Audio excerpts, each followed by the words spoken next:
Assalamualaikum warahmatullahi wabarakatuh.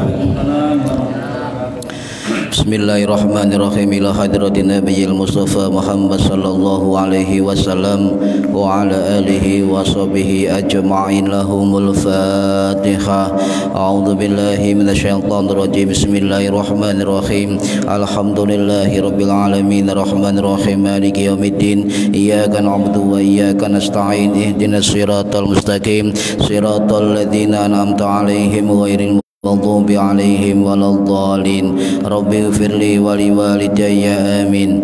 Hadiyatan minna ila arwahi masyayikhina wa li muallimina wa li murabbi ruhina wa liman ajazana wa li ulamaina wa li mursyidina, khususan ila musannif kitab Bulughul Maram al-fadhil al-alamah al-imam Ibnu Hajar al-Asqalani asy-Syafi'i rahimahullah wa usulihim wa furahim wa azwajihim wa dzurriyyatihim wa ahli silsilatihim wa muridihim wa muhibbihim wa jama'iyatihim radhiyallahu anhum. Syaulillahi lana wa lahumul Fatihah. A'udzu billahi minasyaitonir rajim. Bismillahirrahmanirrahim. Alhamdulillahi rabbil alamin arrahmanir rahim maliki yaumiddin. Iyyaka na'budu wa iyyaka nasta'in. Ihdinas siratal mustaqim siratal ladzina an'amta 'alaihim ghairil maghdubi 'alaihim waladdallin. Rabbi ighfirli wa liwalidayya amin. Thumma ila abaina wa ummahatina wa jaddatina wa jaddatina wa ila ruhi man fataha hadhil qaryah wa man aqamaha wa li jami'il muslimina wal muslimat wal mu'minina wal mu'minat al ahya'i minhum wal amwat ghafarahumullah. Lahumul Fatihah. A'udzu billahi minasyaitonir rajim. Bismillahirrahmanirrahim. Alhamdulillahi rabbil alamin arrahmanir rahim maliki yaumiddin. Iyyaka na'budu wa iyyaka nasta'in. Ihdinas siratal mustaqim siratal ladzina an'amta 'alaihim ghairil maghdubi 'alaihim waladdallin. Rabbi ighfirli wa liwalidayya amin. Astaghfirullah Rabbal baraya. Astaghfirullah minal khataya. Rabbi zidni ilman nafi'an wa wafiqni amalan salihah.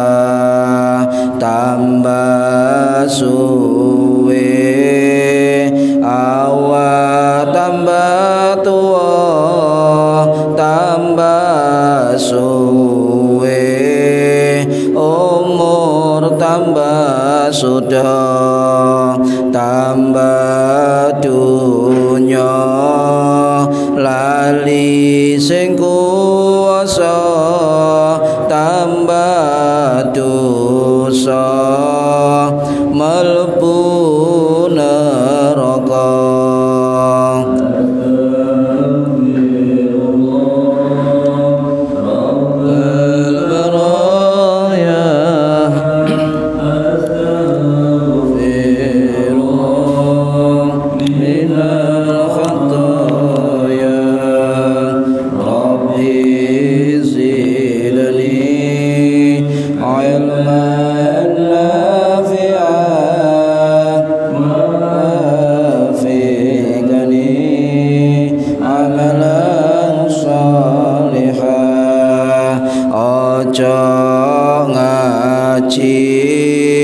Semaya tua durung karuan umurmu dawa. Aja ngaji semaya soge durung soge nyawa wis mulih.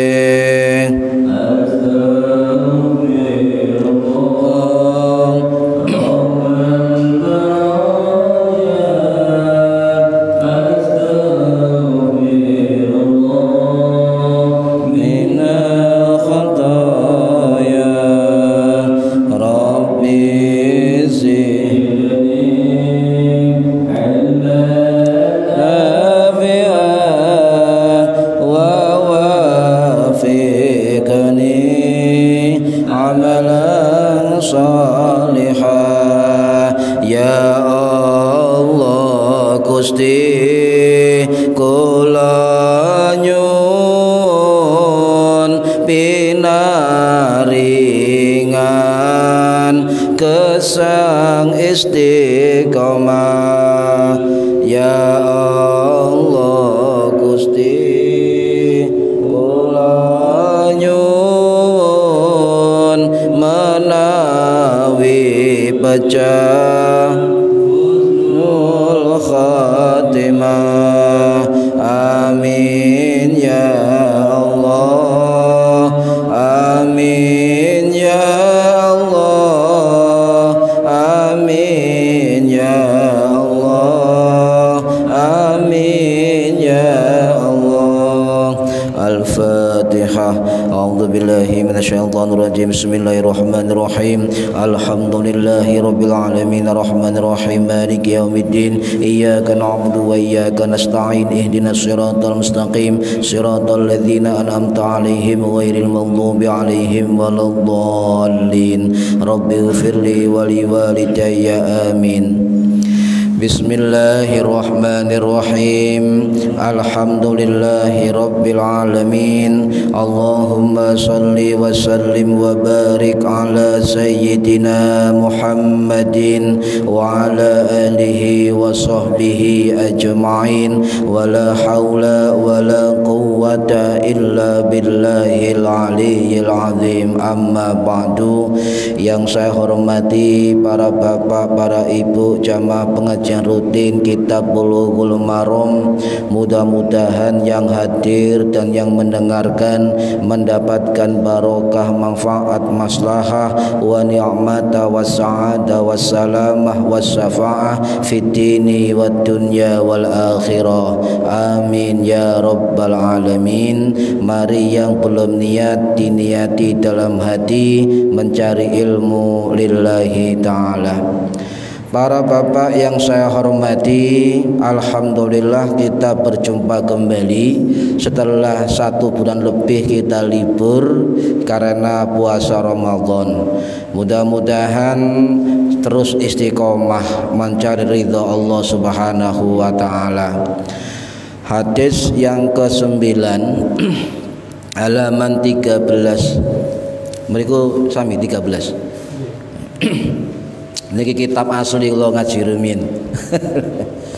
Bismillahirrahmanirrahim.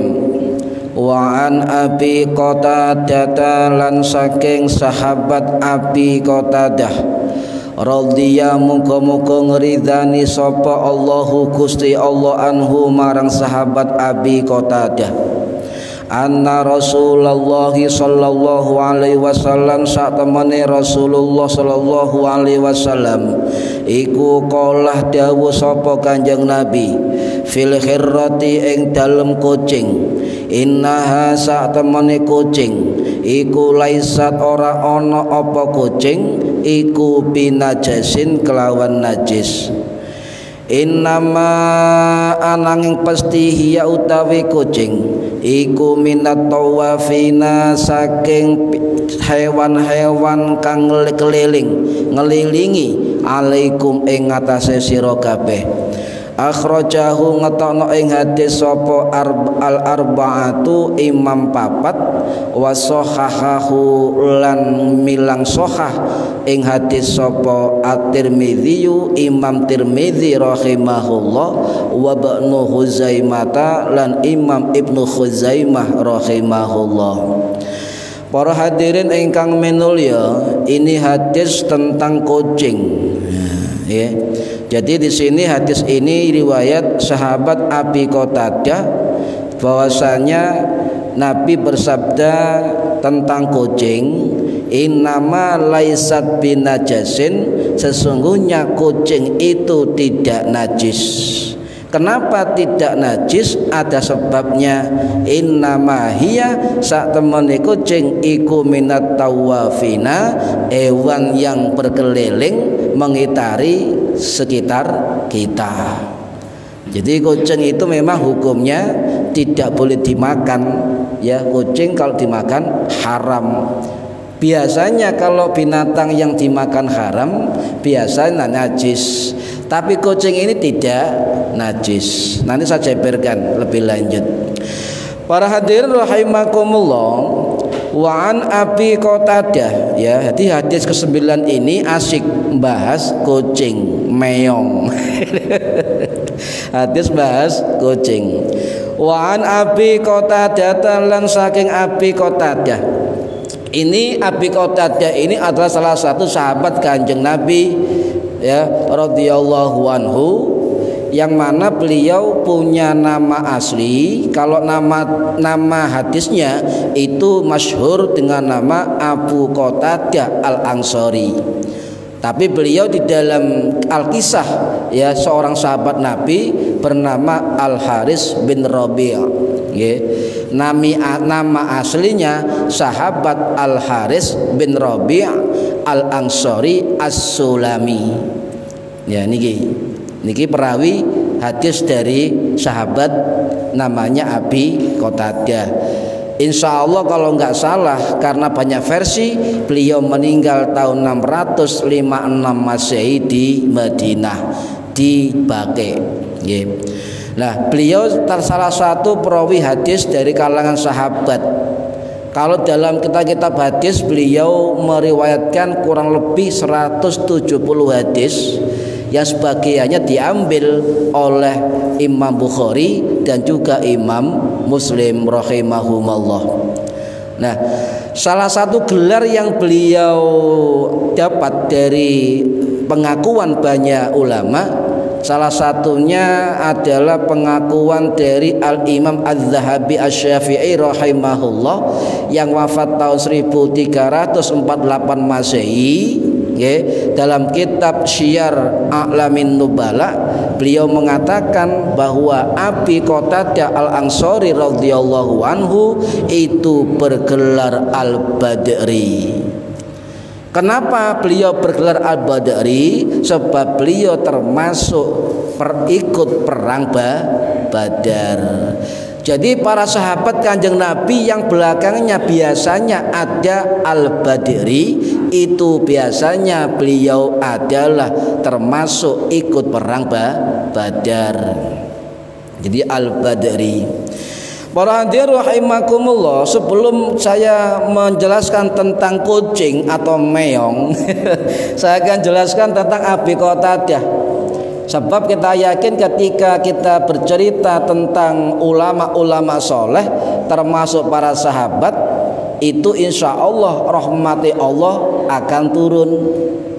Ya, Abi Qatadah ini luar biasa para hadirin, sebab beliaulah merupakan salah satu dari pasukan inti yang memimpin pasukan elit dari Kanjeng Nabi Muhammad sallallahu alaihi wasallam.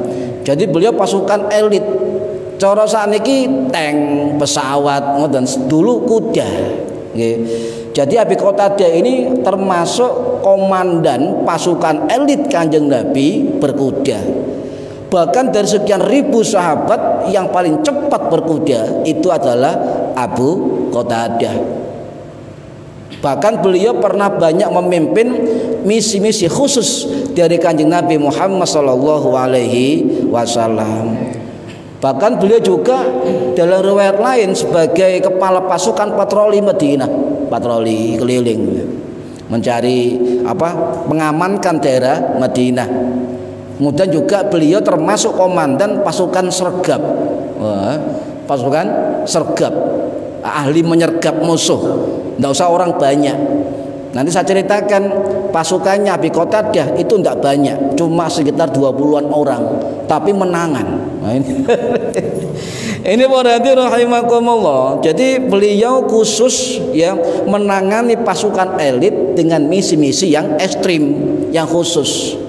Makanya ada sebagian ulama ahli politik, sejarah politik Islam mengatakan bahwasanya yang pertama kali membuat strategi milisi militer itu adalah Kanjeng Nabi Muhammad sallallahu alaihi wasallam. Cerdas luar biasa. Ada pasukan elit, pasukan sergap, penyerbu, wonten komandan bagian perang, wonten tukang duel, wonten masing-masing nih kan. Nah, pernah para hadirin rahimakumullah, itu ada kejadian Ada suku Badui ya di suku Gofatan, ini dekat Najd ya, dekat Najd Arab, perbatasan antara Najd dengan Hijaz, itu memberontak, menyerbu ke penduduk pemukiman pinggiran Madinah.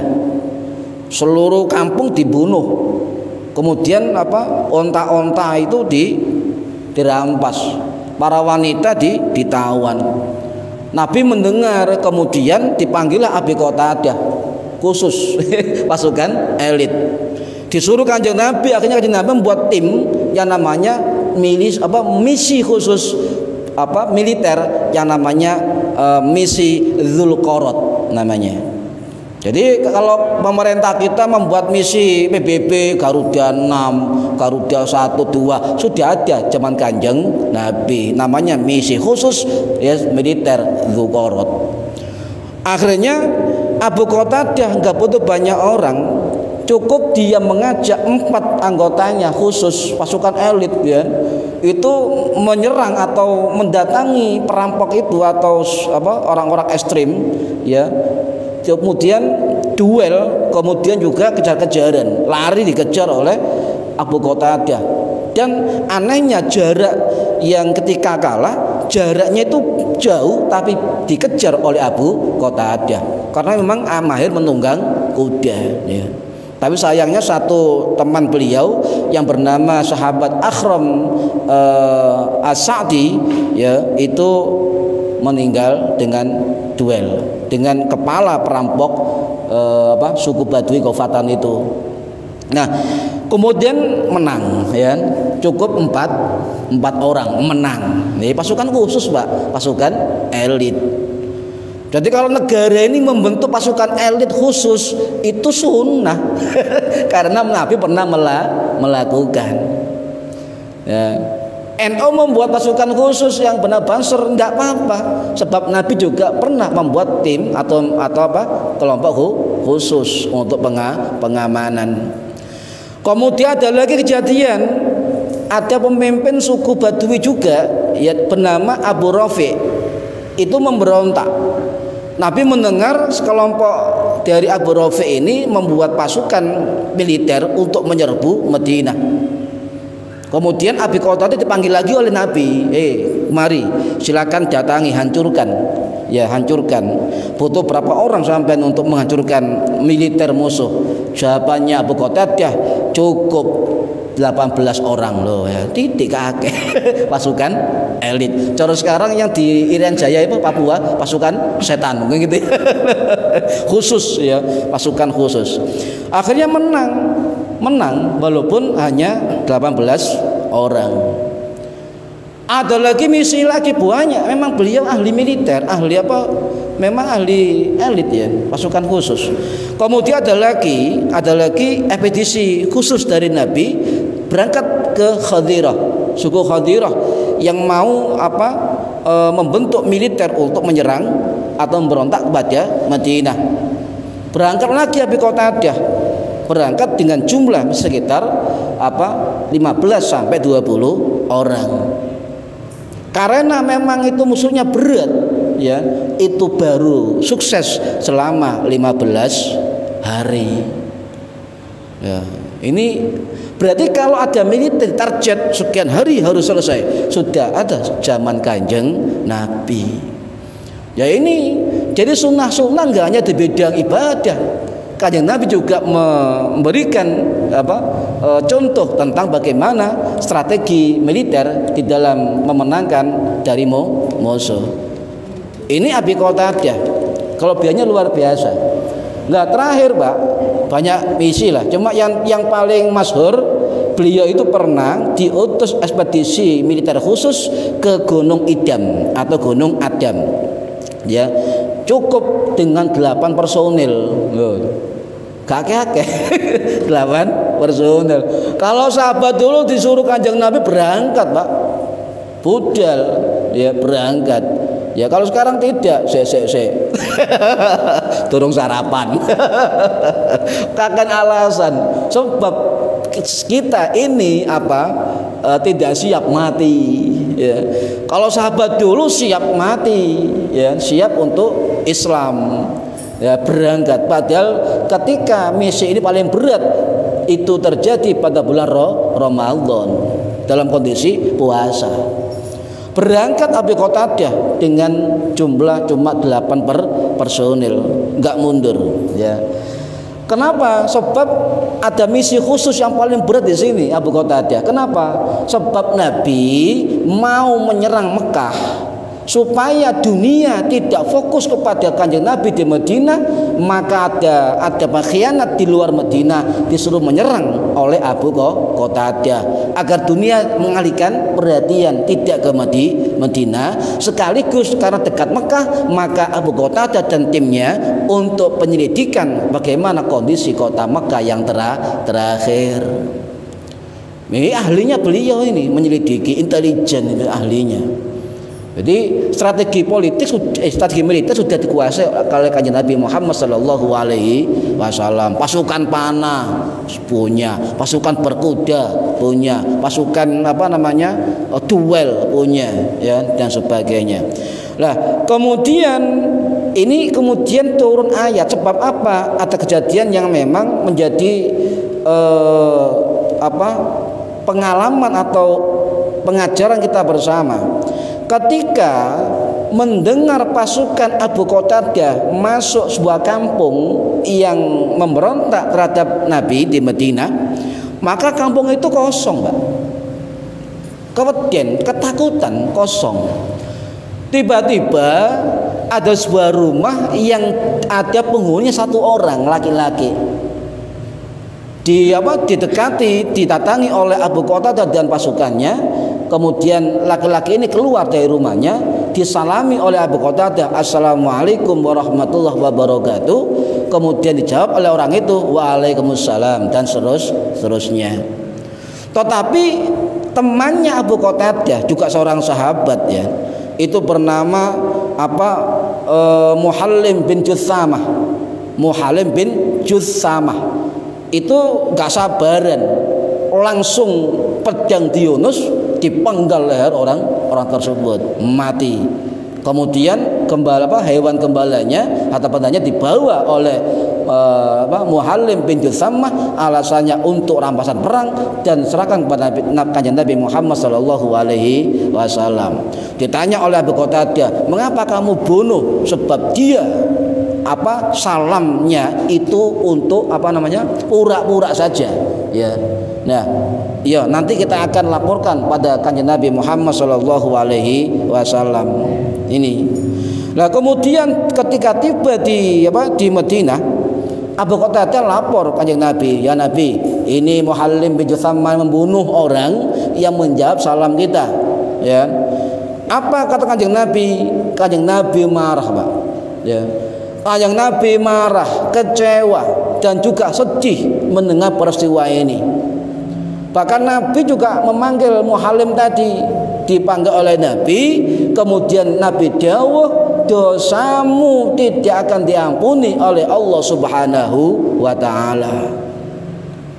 Jadi Muhallim sedih, menangis, terseduh-seduh.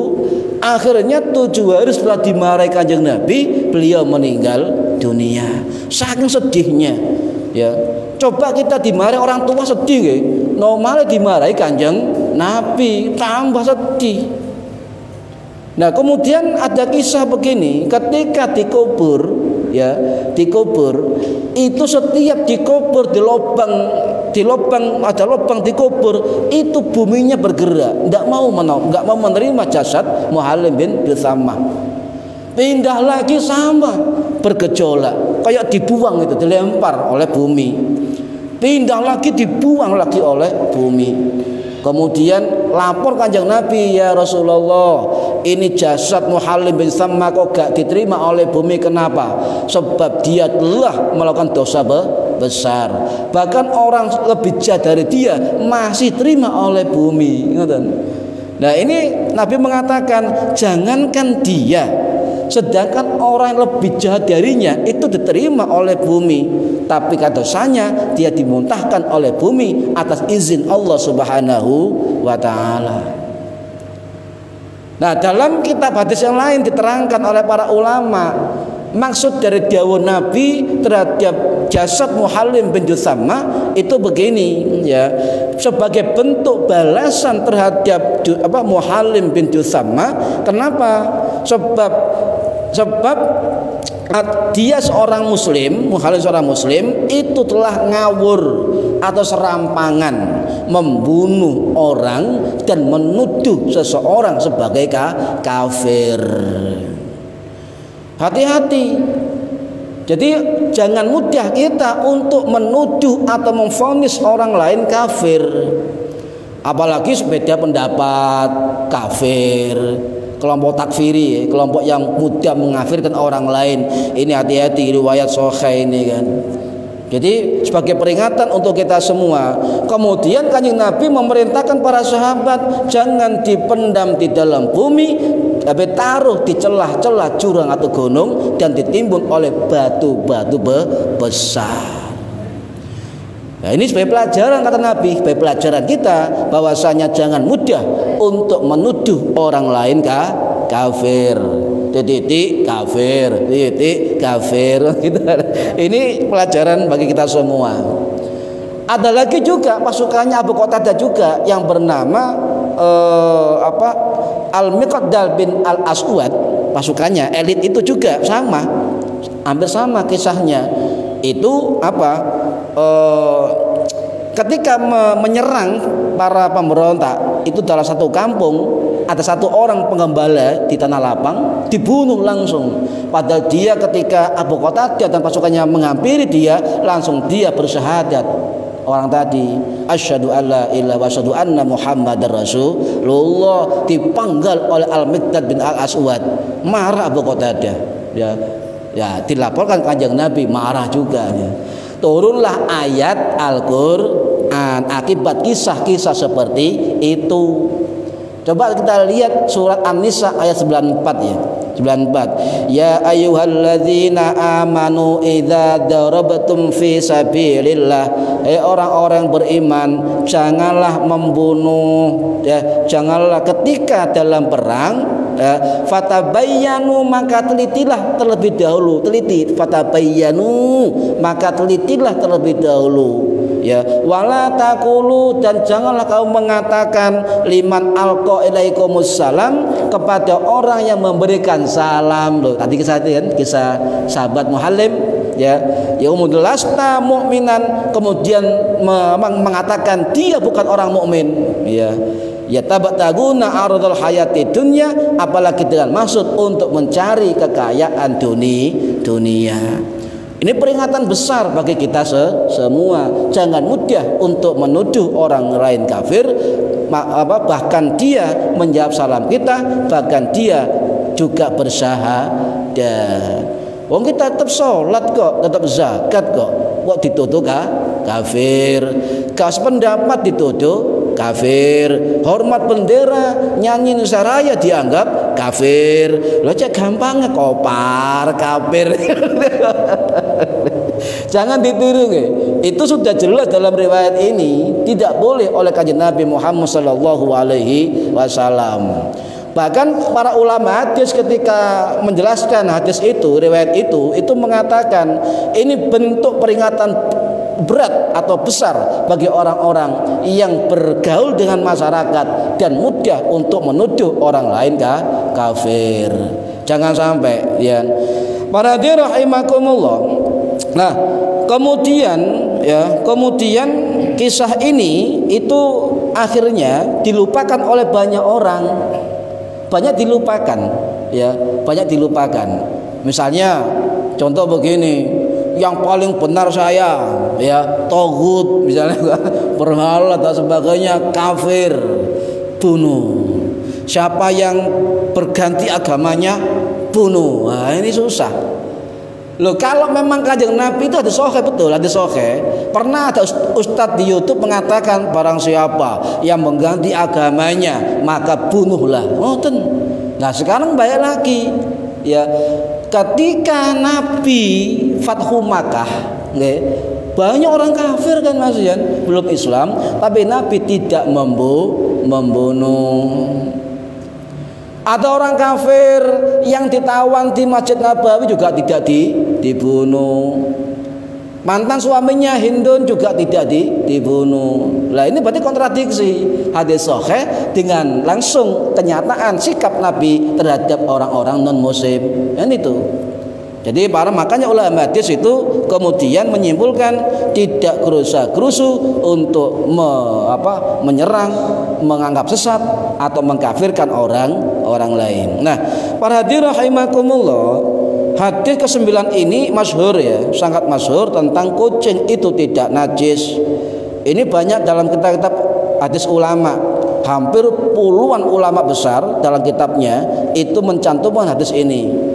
Jadi menurut Imam Tirmidzi, Imam Ibnu Majah, Imam An-Nasai, Imam Ad-Daruqutni, Imam Al-Hakim, Imam Al-Baihaqi, Imam Al-Baghawi, kemudian Imam Ibnu Khuzaimah, Imam Ibnu Majah dan sebagainya. Banyak puluhan ulama-ulama hadis yang mencantumkan hadis ini dalam kitab-kitabnya. Dan menurut Ibnu Hajar Al-Asqalani dalam pengarang kitab ini mengatakan hadis ini adalah sahih menurut pendapat Imam Tirmidzi dan pendapat Imam Ibnu Khuzaimah. Imam Tirmidzi ulama hadis tetapi mazhabnya mazhab Syafi'i. Ibnu Khuzaimah ulama hadis tapi mazhabnya mazhab Syafi'i. Akhrajahu arba'ah, dikeluarkan oleh Imam 4. Sinten? Imam Abu Dawud, mazhab Syafi'i. Imam An-Nasai, mazhabnya Syafi'i. Imam Ibnu Majah, mazhabnya Syafi'i. Imam Tirmidzi, mazhabnya Syafi'i. Jadi mayoritas ulama hadis itu mazhabnya mazhab Syafi'i. Sekarang tidak. Ada kelompok-kelompok yang fokus ke hadis tetapi tidak mau bermadzhab. Tuh, kita lihat Imam Abu Dawud ulama besar, Imam Bukhari, Imam Muslim, walaupun beliau ulama hadis yang masyhur tetapi beliau tetap bermadzhab. Kalau ada ulama hadis sekarang ini, ustadz hadis ya, ustadz hadis tapi nggak mau bermadzhab, kita pertanyakan sama kalau ikut Bukhari itu bermadzhab, berarti pilih-pilih kan ya, pilih-pilih. Para hadirin rahimakumullah, bahkan Imam Malik rahimahullah pendiri mazhab Maliki dalam kitab Al-Muwatta itu menjelaskan hadis ini adalah hadis sahih. Imam Az-Zahabi Asy-Syafi'i rahimahullah juga mengatakan hadis ini hadis sahih. Jadi sangat sahih dan masyhur hadis ini. Nah, para hadirin rahimakumullah, sebagai perawi hadis Abu Qatadah ini banyak murid. Jadi para sahabat yang cerdas-cerdas itu rata-rata punya santri. Bahkan dalam riwayat dalam kitab-kitab ulama sejarah, santri beliau kurang lebih 200 sampai 300 orang. Termasuk salah satunya adalah Imam Hasan Al-Basri, sahabat Anas bin Malik, Imam Sa'id Al-Musayyab dan sebagainya. Ulama besar semua. Wes lem bahas iki gak mari-mari. Balik nok kucing. Bagaimana hukum kucing? Hukum kucing innaha laisat binajasin. Sesungguhnya kucing itu tidak najis. Kenapa tidak najis? Sebab kucing itu berkeliaran berkeliling di antara kamu. Jadi enggak najis. Oh menino muter kucing nggih. Titik ketok kucing, metu omah ketok kucing ya, berkeliaran. Ini nah, sahabat Abu Qatadah ini begini ceritanya ketika hadis keluar. Ya, beliau belajar ke Nabi, kemudian hadis ini dikeluarkan oleh beliau.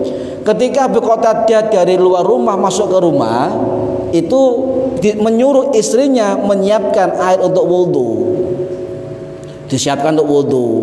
Loh, tiba-tiba air itu dalam bejana tadi itu dijilati oleh kucing sampai miring wadah itu. Lah kemudian mau dibuang sama istrinya, jangan dibuang. Loh, kenapa? Heran istrinya. Kucing ini menjijikkan dan sebagainya. Abu Qatadah akhirnya menyampaikan hadis ini kepada istrinya. Ya ini lafadznya, hadis sebab kucing tidak najis. Bahkan Imam Nawawi Asy-Syafi'i Ad-Dimashqi rahimahullah, ulama besar Syafi'i yang wafat tahun 1277 Masehi di Suriah, dalam kitab Al-Majmu' Syarh Al-Muhadzab beliau mengatakan selain hadis Abu Qatadah ada juga hadis sahih riwayat Ibu Aisyah radhiyallahu anha. Qalat Aisyata wa qad ra'aitu Rasulullah sallallahu alaihi wasallam yatawaddau bi fadliha. Jadi Ibu Aisyah ini melihat Nabi itu berwudu dengan bekas jilatan kucing. Sisa air ya, sisa air yang pernah dijilat oleh kucing dipakai wudu oleh Kanjeng Nabi. Ini para hadirin rahimakumullah, riwayat Abu Dawud, Imam Tirmidzi, Ibnu Majah dan sebagainya. Nah sekarang kata al-hirra. Apa al-hirra itu? Ya, al-hirra. Al-hirra itu kucing perempuan kalau dalam kosakata Arab. Al-hirratu itu kucing perempuan, sama dengan al-qittatu, sama. Cuma yang masyhur adalah kata al-hirratu, kucing perempuan. Kalau kucing laki-laki al-hirru, al-qittu atau al-hirru, kucing laki-laki.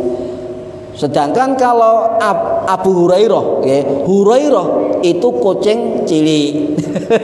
Sebab Abu Hurairah itu senengane ngingu kucing cilik. Makanya diarani bapake kucing cilik. Ngoten Bu, nggih. Ya, sing penting sampean kali kula gak tau kucing-kucingan. Nah, itu tentang hadis al-hirra, nggih. Kenapa enggak najis? Kenapa? Ya, sebab itu ada pengecualian, innaha laisat binajasin. Ya, kenapa najasin? Sebab najas itu diartikan najis karena itu sifat untuk bentuk tunggal atau jamak, baik bagi mudzakkar atau muannas itu memakai najas. Ya, lek santri ngoten, Pak. Jadi biasanya nyun sewu binatang yang haram, yang haram dimakan itu biasanya pasti najis nggih. Anjing haram najis, babi haram najis. Tetapi untuk kucing ini pengecualian. Kenapa? Karena status najis dalam kucing itu hilang dengan kalimat innama hiya minat tawafina alaikum. Sebab binatang kucing itu selalu berkeliling di sekitar kita. Ya, kucing ini termasuk binatang kuno, Pak. Zaman Mesir kuno bahkan menjadi dewa. Wamen gambar piramid sampean tingali niku kucing, patung kucing, singa gede kucing dan sebagainya. Bahkan kalau saya baca sejarah itu di Tiongkok itu juga pernah ada menghormati kucing. Nah, ini apa yang dimaksud dengan minat tawafina alaikum? Salah satu ulama dari mazhab Hambali, mazhab Maliki, yaitu Imam Ibnu Abdul Barr rahimahullah yang wafat tahun 1071 Masehi di Spanyol. Beliau mengatakan yang dimaksud itu adalah bahwa kucing itu selalu membaur terhadap kehidupan manusia. Jadi tiap hari ketok mangke, ketok kucing, pamane ibu goreng pindang, kucing pasti moro ngoten.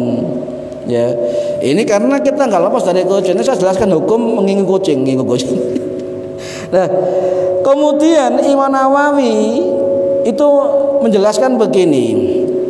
Hadis ini akhirnya dipakai pegangan oleh ulama-ulama mazhab Syafi'i. Ya, wa hadzal haditsu umdatu madhhabina. Jadi hadis ini itu dipegangan mazhab kami fi taharati su'ris sibai wa sa'iril hayawani ghairul kalbi wal khinzir, kecuali anjing dan babi. Jadi hadis ini pegangan mazhab kami menurut Imam Nawawi tentang kesucian bekas tinggalan air minum hewan buas dan hewan lainnya kecuali babi dan anjing termasuk kucing. Mazhab Hambali, mazhab Maliki, mazhab Syafi'i hampir sama pendapatnya. Tetapi ada satu mazhab Hanafi yang menghukumi syu'ru bekas minumnya kucing itu makruh. Khusus mazhab Hanafi. Tapi ibu-ibu biasanya saya masih hadisnya mengatakan tidak najis ketika ono banyu didilat oleh kucing. Tapi kalau tanggal panjenengan kira-kira jijik apa enggak sampean? Oh saya terus no. Lah nggih, wong jijik terus no. Tapi gak najis Bu, mboten napa? Nggih. Niki para hadirin rahimakumullah. Jadi kecuali saya ulangi, kecuali dari mazhab Hanafi. Bahkan Imam Hanafi sendiri mengatakan bahwa bekas minum dari jilatan kucing itu hukumnya makruh untuk berwudu. Tetapi kalau pakai air itu tetap mencukupi dan sah. Ya, hampir sama ya. Jika mazhab sepakat dipakai boleh. Ya. Nah, kenapa? Sebab mazhab Hanafi kata ulama fikih itu lebih hati-hati.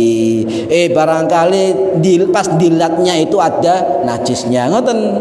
Jangan seudon beda pendapat. Oh barangkali loh nggih. Barangkali ketika kucing dilat membawa muta najis, ngoten. Lah, mengapa? Kecuali walaupun tubuhnya kucing ya bulunya air liurnya itu tidak najis, tetapi hati-hati dengan rontokan bulu kucing, kecuali kemoceng. Lalu beda. Hati-hati karena ulama beda pendapat tentang rontokan bulu kucing. Kalau bulu masih melekat dalam tubuh kucing tidak najis, lus gak apa-apa Bu, tapi hati-hati dengan rontokan bulu kucing. Saya jelaskan nanti. Walaupun gak najis tubuhnya, tapi dagingnya sepakat ijma ulama haram. Ya, karena termasuk as-sibah, binatang buas. Tetapi tetap kotorannya, kencingnya, BAB-nya, darahnya itu najis. Nih. Jadi nginggu kucing hati-hati, ya tetap hati-hati ya. Lah, contohnya kalau mulut kucing itu tidak membawa najis atau sampai tidak secara zahir melihat mulutnya membawa najis, suci. Zahir saja. Tidak usah sampean kemudian nyedek kucing cekel didelok untune. Tidak usah, cukup lihat secara zahir mawon. Oh, suci. Berarti jilatannya airnya suci, boleh. Ya. Dan kalau misalnya mulutnya ada bekas nerekam tikus atau apapun yang bersifat najis, maka air itu tetap dihukumi najis kalau kurang dari 2 kula. Kecuali darah ini kan makanya ribet oke nih nggih. Niki lah kalau sudah terlihat najis secara zahir maka Imam Nawawi mengatakan fahiyah najasatun mutayaqqanatun, jelas najisnya ngoten. Nah, ada 2 pendapat ngeten. Kalau bulu kucing itu rontok dari badannya ada 2 pendapat. Yang pertama pendapat dari ulama mazhab Hambali yang diwakili oleh Syekh Ibnu Taimiyah rahimahullah yang wafat tahun 1328 Masehi di Damaskus. Beliau mengatakan dalam kitab Majmu' al-Fatawa bahwa rontokan bulu kucing lepas dari badannya itu tidak najis. Nggih. Mazhab sinten? Hambali. Sedangkan mazhab Hanafi mazhab Syafi'i misalnya. Sedangkan mazhab Syafi'i itu saya menukil pendapat Imam Ibrahim Al-Bajuri rahimahullah yang wafat tahun 1860 Masehi di Mesir, ya, dalam kitab Hasyiah Bajuri ala Ibni Qasim Al-Ghazi, beliau mengatakan rontokan bulu kucing itu najis. Kalau sedikit dimakfu, ngoten nih Mas Syafi'i. Jadi rontokan bulu kucing pada hakikatnya najis, rontokan nggih. Tetapi kalau sedikit makfu, dimaafkan, kecuali rontok wakeh. Nah, niku baru tidak boleh. Ya, dimakfu. Dan juga dimakfu kalau banyak bagi orang kerjaannya terkait dengan kucing. Lho nggih contoh wong sing apa jenenge kerjaannya menerima jasa apa penitipan kucing, bendino kumpul karo kucing. Jadi bulunya pasti banyak, wong puluhan atau ribuan kucing. Ini menurut Imam Bajuri tidak apa-apa sebab sulit dihindari. Nah, ini ya.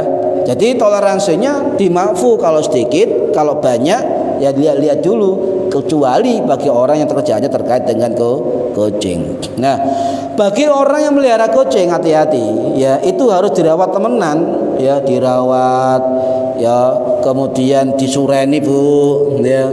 Kadang-kadang yang saya wong lek ngingu binatang, kadang-kadang sing ngingu isuk belum mandi, peliharaannya sudah dimandikan terlebih dahulu. Kuali harus mandi dulu baru. Saking sayangnya dengan peliharaannya. Nah, hati-hati yang melihara kucing karena ini perbedaan pendapat ya. Jadi kalau melihara kucing di rumah, hindari tempat sholat, hindari sajadah, hindari baju untuk sholat. Ini langkah kehati-hatian agar bulu-bulu itu tidak rontok di dalam tempat sholat. Niki paham nggih? Nah, para hadirin rahimakumullah, ada lagi pendapat dari imam yang lain untuk menguatkan pendapat ini dari Imam Abu Ishaq As-Shirazi As-Syafi'i rahimahullah yang wafat tahun 1083 Masehi. Itu dalam kitab Al-Muhadzab beliau mengatakan hukum bulu kucing yang rontok 1, 2 atau 3 atau berapa helai itu dimakfu. Nggih, maafun niku artinya dimaafkan ya. Baik mengenai baju, benda atau air dimaafkan. Kalau baunya sampai entek ulune kucing rontok kabeh itu tidak dimaafkan, nggih, tidak dimaafkan. Ya, ini pendapat ulama abad 1000 Masehi. Ya. Sama dengan pendapat, tetapi ada juga pendapat yang lain. Contoh, ada pendapat dari ulama mazhab Maliki yang bernama Imam As-Sawi Al-Maliki rahimahullah yang wafat tahun 1825 Masehi di Mesir. Dalam kitab Hasyiah ala Syarhis Shaghir beliau mengatakan an-nazghaba tahirun kasyari. Bulu kucing itu gak najis, yang rontok juga gak najis. Ini pendapat mazhab Maliki. Tohirun kasyari, suci seperti rambut. Nah, ini kan. Ya. Untungnya Nahdlatul Ulama pondasi fikihnya memakai 4 mazhab. Ini para hadirin rahimakumullah. Bu, sakniki ngeten, jam pinten niki? Oh, sik suwe. Oh, sampai subuh niki. Yang sewu ibu-ibu lek ngiyu kucing, kira-kira lek kucingnya itu ketika sampean sholat, ya sampean sholat nggih, moro-moro kucingnya datang ke sampean dan tidur sajadah sampean. Ayo, kira-kira bagaimana hukumnya? Ada kucing duduk di sajadah atau tempat sholat, atau ketika kita duduk di pangkuan kita. Ya nggak najis, bulunya nggak najis juga kalau nggak rontok, tapi tetap hati-hati.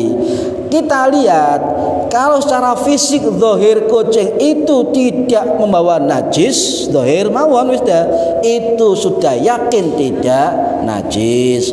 Tapi kalau kucingnya terlihat zahir membawa najis, maka itu efeknya najis. Paham ya? Nah ini tentang ini pendapat Imam Nawawi nggih. Fa idza hamala hayawanan tahiran la najasata ala dhahirihi fi sholatihi shohat sholatuhu bila khilafin. Kalau ada binatang ya yang suci yang membawa, yang tidak bawa najis secara zahir, terlihat zahir ya, fi sholatihi, ketika kita sholat ya, shohat maka sah sholatnya ya, bila khilafin, tanpa ada perbedaan pendapat. Ini pendapat ulama Imam Nawawi mewakili ulama mazhab Syafi'i. Intinya jika kucing itu datang di tempat sholat kita ada najisnya, maka najis. Kalau kucing datang tanpa ada najis secara zahir kita, maka itu tidak najis. Itu saja ya. Khususnya nyun sewu kucing omahan sering-sering diresiki ulune nggih, cegah rontok ngoten nggih. Niku tapi sekarang niku kucing itu sudah mati budaya ya. Hobi banyak nggih. Ibu-ibu ndek kucing? Mboten.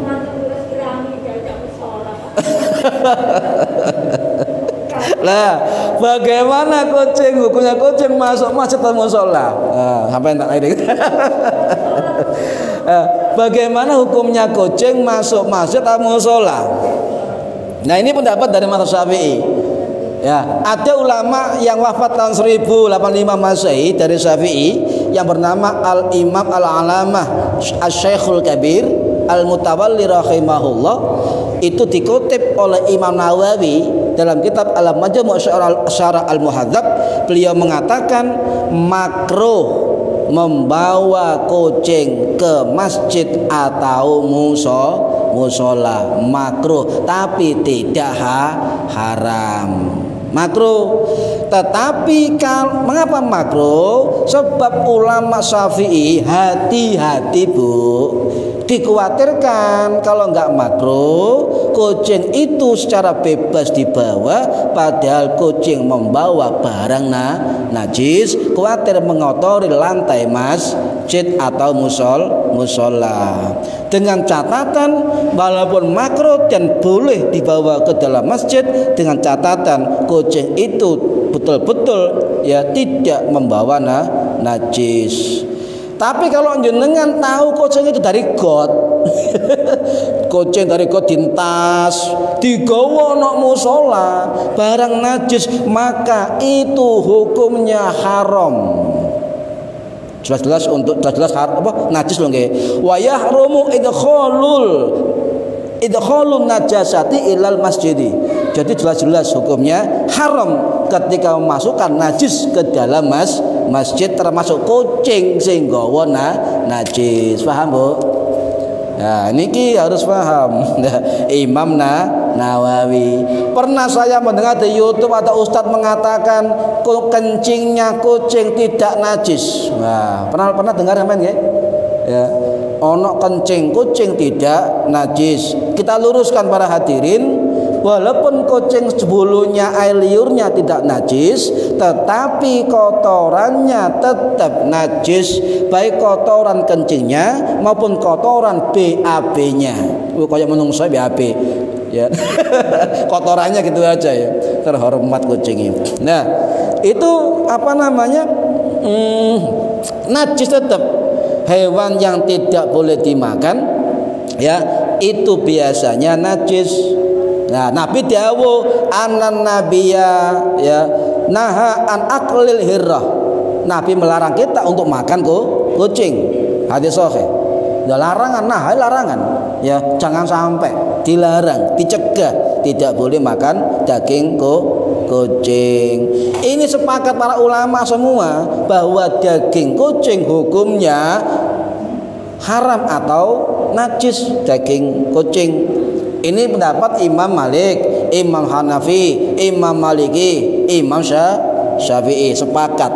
Bahkan yang sewu Imam Ibnu Qudamah Al-Maqdisi Al-Hambali ya dalam kitab Al-Mughni yang wafat tahun 1223 Masehi di Damaskus, beliau mengatakan di dalam mazhab Hambali bahwasanya sepakat ulama semua mazhab itu haram daging kucing, itu ijma ulama tanpa perbedaan pendapat. Ini kecuali panjenengan nang tengah alas kono panganan malih darurat kecuali. Nah ini para hadirin rahimakumullah. Bu, nanti semua ceritain Nabi ngingu kucing. Nabi ngingu kucing. Nami sinten? Paijo. Jadi kalau ada orang yang memang niatnya melihara kucing, itu boleh kucingnya dinamai. Sebab Nabi punya kucing dinamai Mu'izzah. Mu'izzah itu kalau dalam bahasa Arab artinya yang dihargai, ya, yang dihargai, ya, Mu'izzah. Kucing Nabi itu ada dua versi. Ada ulama sejarah mengatakan kucing Nabi itu warnanya putih dari ras Angora Turki. Jadi Nabi kucingnya ras Angora. Sing bulune kawete, nggih, mekar bulune niku Angora. Niku ras Angora Turki. Ada yang mengatakan Angora lokal apa? Medina. Yang bercorak tabi atau bergaris-garis dan di batuknya ada M gini. Kayak M.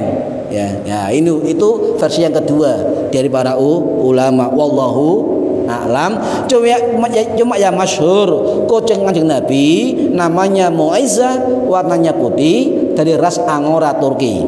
Nah, ini yang masyhur. Ini aneh. Jadi ketika kucing Mu'izzah itu tidur di jubah Nabi, tidur ya. Ketika Nabi mau sholat, Nabi tidak mau membangunkan kucingnya. Jubah digunting mbek Kanjeng Nabi. Digunting. Ya, cek gak tangi kucing ini. Bayangkan Nabi menghormati kucing tidur, apalagi orang tidur. Ya. Sehingga ya Nabi memakai jubah yang tergunting, ya. Kemudian Nabi kembali dari masjid, Mu'izzah bangun. Setiap Nabi masuk rumah, kucing selalu menunduk-nunduk. Pasti nunduk menghormat kepada Kanjeng Nabi. Dan setiap ada azan berkumandang di Nabawi, kucing Mu'izzah ini selalu bermeong-meong sampai azannya selesai. Jawab azan niku. Coba kucing sampean nek duwe kucing nang omah waya azan meong-meong larang regane niku.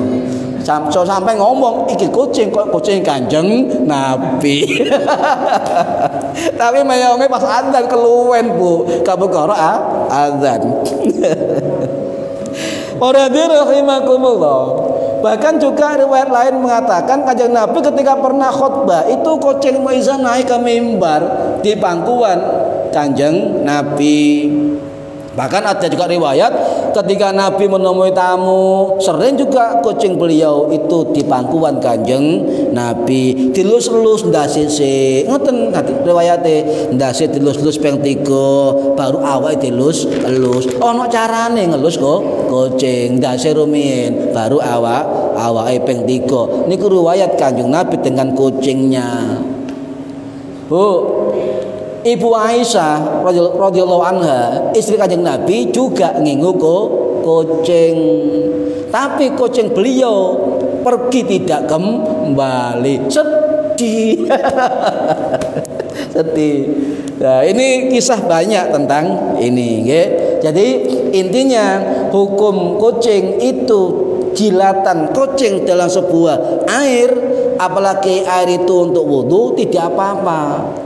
Nyun sewu Bu, lek gak jijik sampean, misal sampean duwe apa roti misalnya ya, roti itu dipangan titik oleh kucing, jangan dibuang, buang saja bekas gigitan kucing. Lek gak jijik Bu, lho nggih. Nggih. Jadi dibuang hanya cuwelannya saja, nggih. Ini. Nah, untuk melihara kucing itu memang kita niru Kanjeng Nabi, ya. dilus-lus ya, dipelihara, juga diberi makan. Jangan dibiarkan ya, tidak boleh. Sebab napa? Ketika kita memberi makan makhluk bernyawa yang punya hati, maka terus Kanjeng Nabi napa? Barang siapa yang menyayangi hewan atau makhluk yang punya hati, punya jantung, maka Allah akan merahmatinya nanti di hari kiamat. Hadis sahih Imam Bukhari. Dan barang siapa yang sedekah kepada makhluk hidup yang punya hati atau jantung yang hidup atau makhluk yang hidup ya, maka akan mendapat pahala kebaikan. Makanya kiai saya dulu pernah dawuh, lek punya rumah ya kayak ono wit-witan atau tanaman, lek di halaman kayak ono pot-potan kembang. Apa gunanya lek ono tamu ngombene gak entek, saya masuk diakono no kembang sampeyan. Loh, timbang dibuang sedekah. Hadis sahih, barang siapa memberi sedekah terhadap makhluk hidup ya, maka itu adalah amal kebaikan. Hadis riwayat sahih Bukhari Muslim. Niki sing turun duwe pot nang dikano pot. Sebab ngombe gantek siram nono kembang nggih. Nggih mugi-mugi manfaat fitini wa dunya wal akhirah. Al-Fatihah. A'udzubillahi minasyaitonir rajim. Bismillahirrahmanirrahim. Alhamdulillahirabbil alamin arrahmanir rahim maliki yaumiddin. Iyyaka na'budu wa iyyaka nasta'in. Shiratal mustaqim shiratal ladzina an'amta 'alaihim ghairil maghdubi 'alaihim waladdallin. Rabbighfirli wa liwalidayya amin. A'udzubillahi minasyaitonir rajim. Bismillahirrahmanirrahim. Allahumma shalli wa sallim wa barik ala sayyidina Muhammad walhamdulillahi rabbil alamin. Allahumma 'allimna ilmal Qur'an wa 'allimna ilma la ilaha illallah wa 'allimna min ladunka ilman nasiru bihi kamil mahyatil mamat. Wa sallallahu ala sayyidina Muhammad walhamdulillahi rabbil alamin. Wallahu a'lam bishawab. Assalamualaikum warahmatullahi wabarakatuh.